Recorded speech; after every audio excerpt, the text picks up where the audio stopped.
Well, hello everyone. I'm going to read one of our great stories. 'Twas the night before Christmas, along with all my MPPs. 'Twas the night before Christmas, and all through the house, not a creature was stirring, not even a mouse. The stockings were hung by the chimney with care, in hopes that St. Nicholas soon would be there. The children were nestled, all snug in their beds, while visions of sugar plums danced in their heads. And Mama in her kerchief, and I in my cap. Had just settled down for a long winter's nap. When out on the lawn there rose such a clatter, I sprang from my bed to see what was the matter. Away to the window, I flew like a flash. Tore open the shutters and threw up the sash. The moon on the breast of the new fallen snow gave a luster of midday to objects below. When what to my wondering eyes should appear but a miniature sleigh and 8 tiny reindeer. With a little old driver so lively and quick, I knew in a moment it must be St. Nick.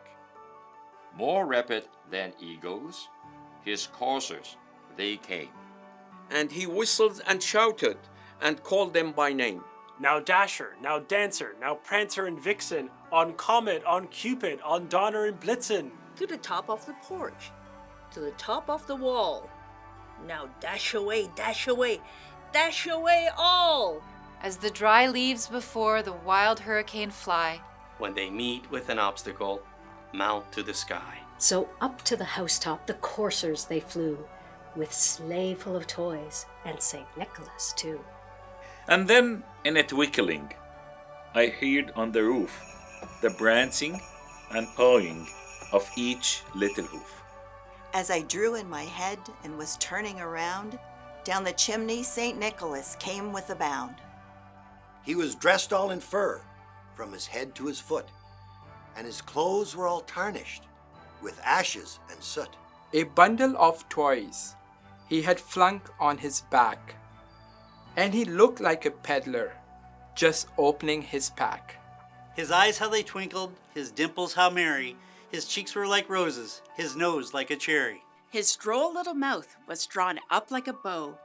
And the beard on his chin was as white as the snow. The stump of a pipe he held in his teeth, and the smoke had encircled his head like a wreath. He had a broad face and a little round belly that shook when he laughed like a bowl full of jelly. He was chubby and plump, a right jolly old elf, and I laughed when I saw him, in spite of myself. a wink of his eye and a twist of his head soon gave me to know I had nothing to dread. He spoke not a word, but went straight to his work, and filled all the stockings, and then turned with a jerk. And laying his finger aside of his nose, and giving a nod, up the chimney he rose. He sprang to his sleigh, to his team gave a whistle, and away they all flew, like the down of a thistle. But I heard him exclaim, as he drove out of sight, "Merry Christmas to all Ontarians, and have a good night."